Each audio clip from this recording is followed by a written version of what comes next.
Welcome to another Psycho Sunday and happy Valentine's Day.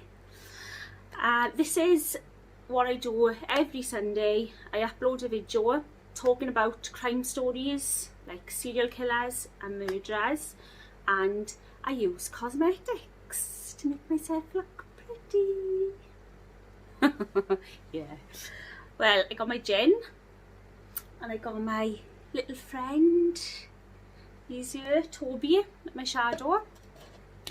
I will say a quick disclaimer that the following video will include quite gruesome real crime scene photos, so it might not be suitable for younger viewers. Because it's Valentine's Day, I thought I'd do a special one of Richard Ramirez, which is quite a sick serial killer. Well, not quite sick, he is sick. A very sick psycho. It's a mouthful. Well, I thought I'd pick him because he's one of the most gruesomest of the lot, so I thought I'd give you a juicy one to start your Valentine's off. So let's get into the story.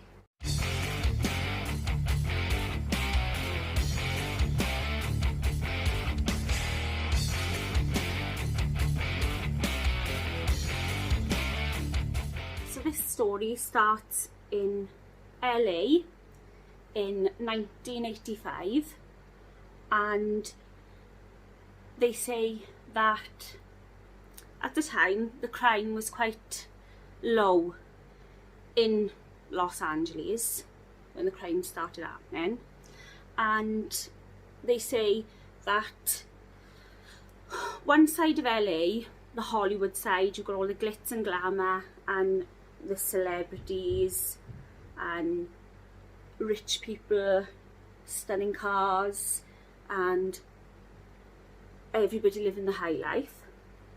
Then you got downtown LA, and they say that downtown LA is like really rough. Like, you got a lot of things going on, it's run down.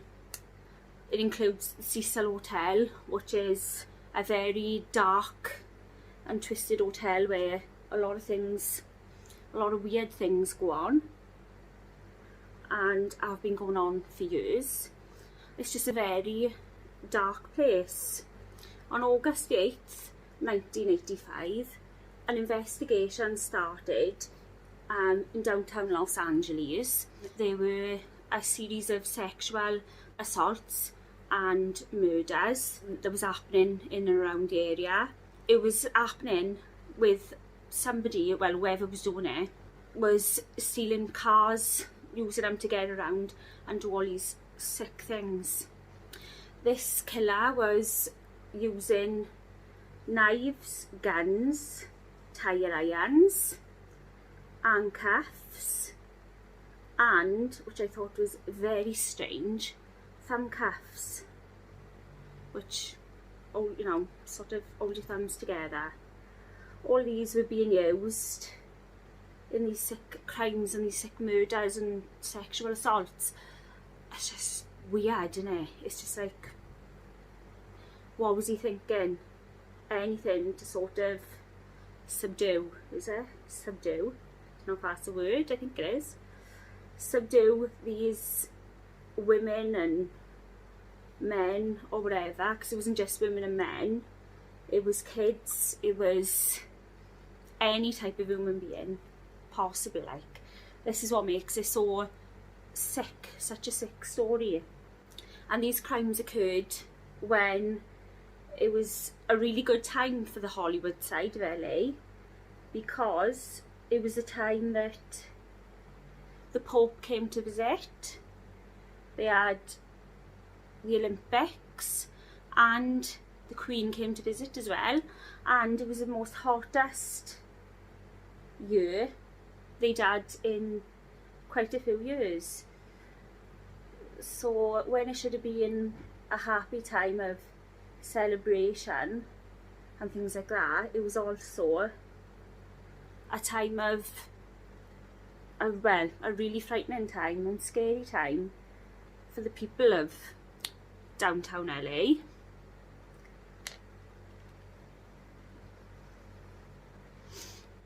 this serial killer was suspected in 6 to 8 murders, gruesome murders, and he was suspected in 25 to 30 assaults. So they named him the Night Stalker because of they named him the Night Stalker because of him breaking into houses in the middle of the night, and that's when he would do his murders and his assaults and whatever other sick things he wanted to do. On March 17th, 1985, they got a call of a break-in, and when they got there, the garage door was open. They went inside. There was a car there which was parked up. It had all blood on it, blood just dripping down the sides of the car. As they continued to walk past the car, there was like a trail going forward up to the door that enters into the home, the condo as they call it in America. There was all blood splatter all over the walls and all over the door. So as they entered and they walked in through the door, there was keys on the floor that had been all scraped. The handbag was there, and as they walked into the kitchen then, I put some on my lips, make my lips settle before I put my lipstick on.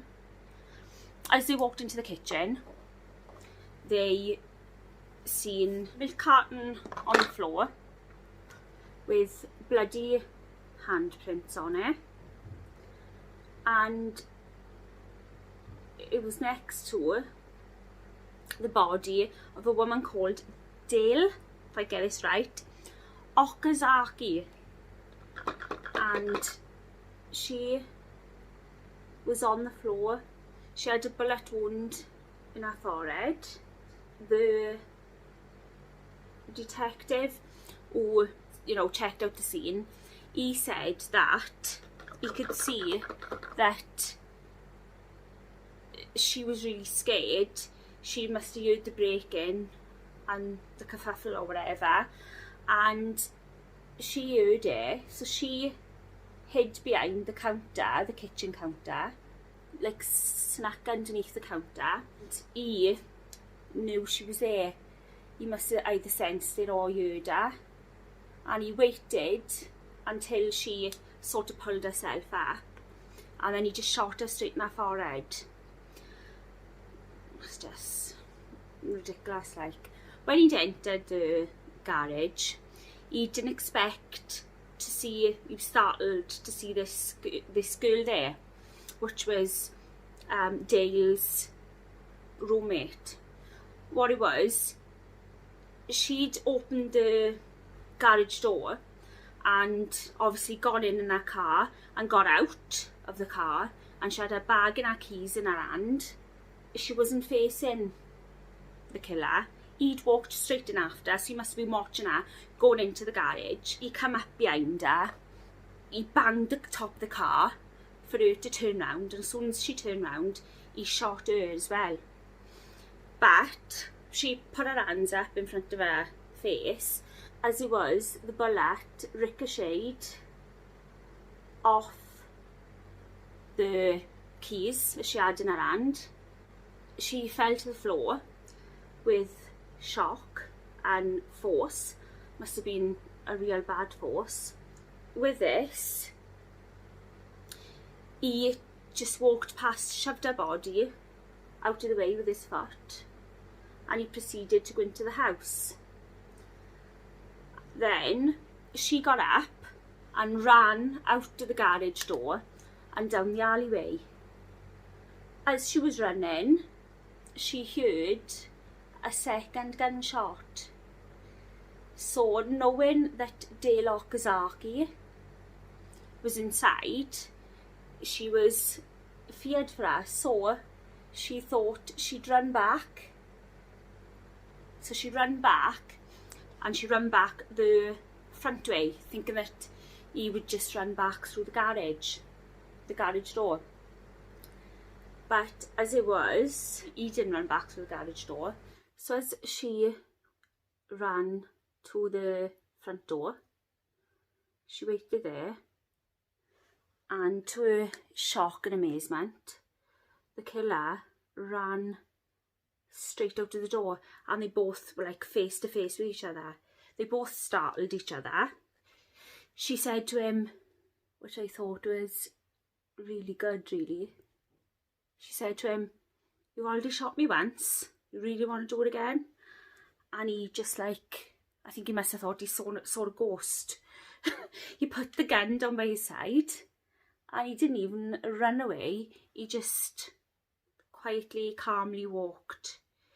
So I don't know, how weird. The next day, the police had another phone call to say that another murder had occurred, and they found out that 40 minutes after the killing of Dale, the killer had chased young Asian girl. Her name was Tai Lian Yu, and he had stopped her. She was driving in a car, and he'd stopped her, yanked her out, and he shot her in the chest, and then he just lay there. He just left her, laying in the street in the middle of the road with a gunshot wound to her chest, and he just left the scene and left her there. So for no reason at all, really, just to kill somebody. So in the meantime, this Maria Mendes, the roommate of Dale, she was in the hospital recovering from shock and whatever else was wrong with her. The detective went to the hospital to see her. He went with a crime artist, or I'm not sure what you call him, and he asked her to explain in detail what this man looked like. He drew the picture as she was explaining it, and she said he was 5'10". He was thin, light-skinned, smelt really bad, really like dirty smell, as if he hadn't washed for like months. He had teeth that were all discoloured and like gappy and that, really, really bad teeth. He was wearing dark clothes. So when the drawing was shown to one of the other police officers, they couldn't believe their eyes. So they said, "You need to take a look at this."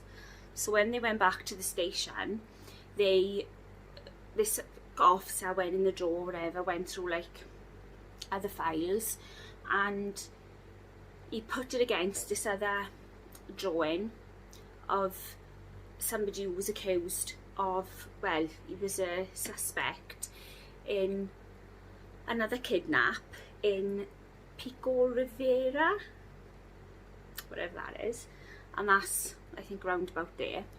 And when you put them next to each other, the drawings, they were exactly bang on. They looked so similar, it was unreal. So the detective said at this point, you know, they all thought, they discussed about it, that this night stalker was obviously the type of killer that, I don't know if there's a name for it, I think there's like a name for it, but he likes to see the shock and the frightenness in the poor victims' faces. He like, what's it called, the sexual urge. That's what he gets out of it, is seeing these people like really petrified. So it's like, that's what he's doing it for, really.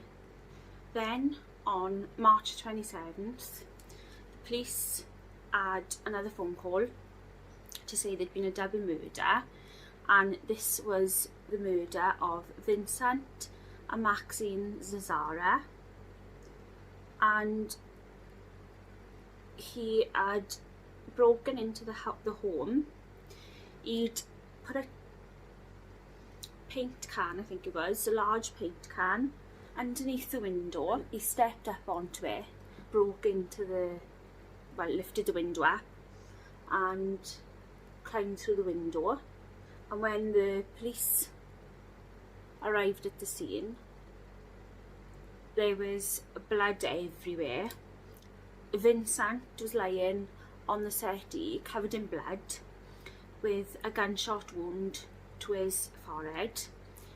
And when they went in the bedroom, there was Maxine, poor bugger, isn't it? Maxine in bed, dead. She'd been stabbed several times above her vagina. Yeah.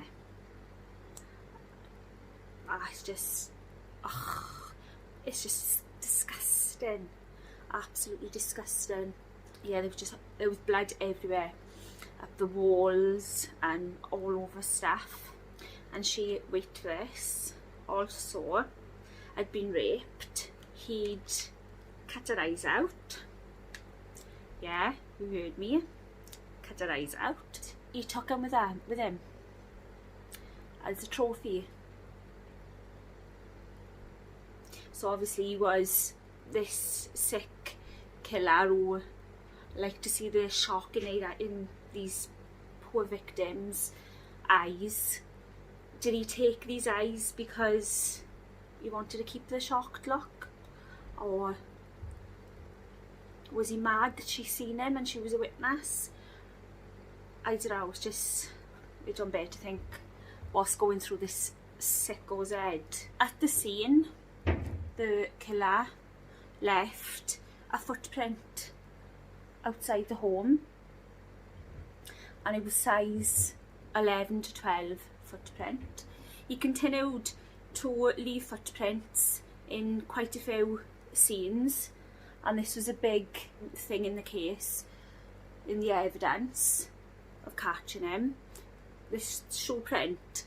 He was also living in and out, whilst committing these murders, in and out of the Cecil Hotel, which, if you have heard of the Cecil Hotel, like I said in the beginning, it's a lot of place where killers go. It's like a retreat for where they go, because it's cheap, things don't get checked over, and you can basically be who you want to be. I'll put a photo of the inside of his hotel room in the Cecil Hotel.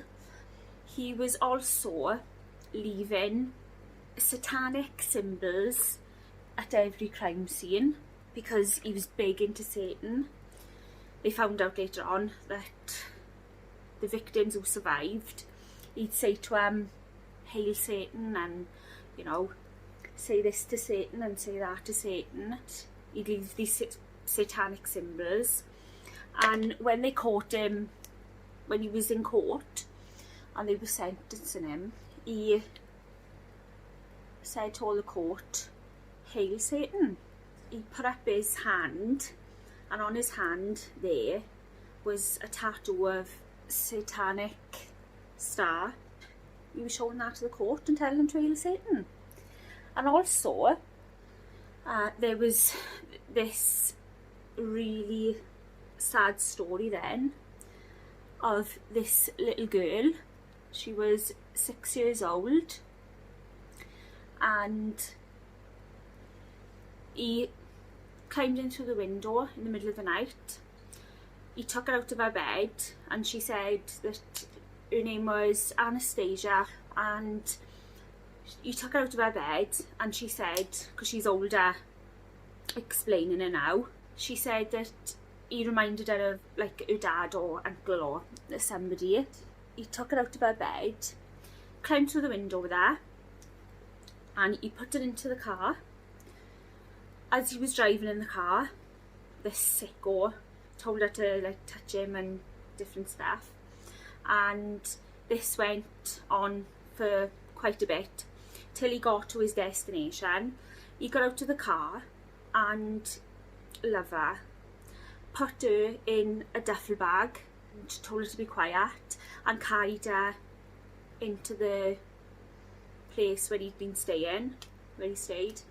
And she said it smelt really bad. There was empty takeaway boxes and clutter, and it was dirty, smelly, dirty dishes, and it just smelled really bad. He took her in there and he continued to use her and do whatever he wanted to her. Then he'd stop, then he'd do it to her again, and this went on for like hours and hours and hours on end.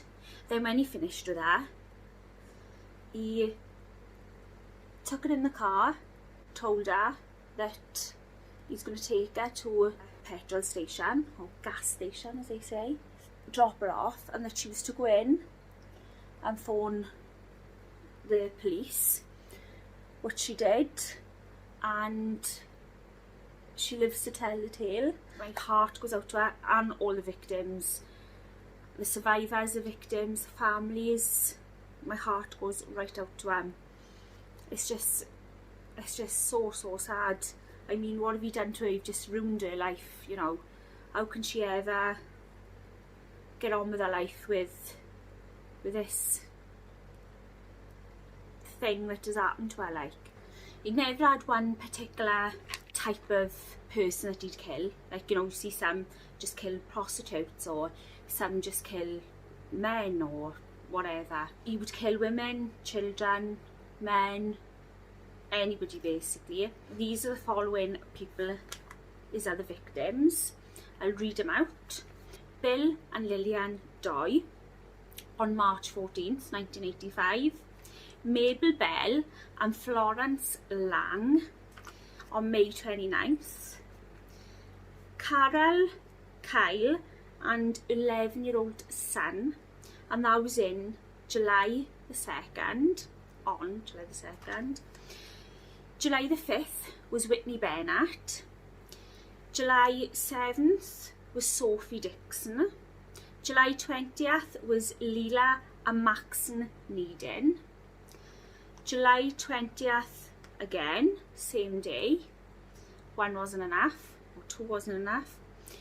Chang Rong, sorry if I'm saying that wrong, and Somid Kavanath. August the 6th, Chris and Virginia Peterson. August the 8th, Sakin and Elias Aberworth and the 3-year-old son. Oh, it's just so awful, isn't it? Such a pity. August 18th, yeah, it goes on.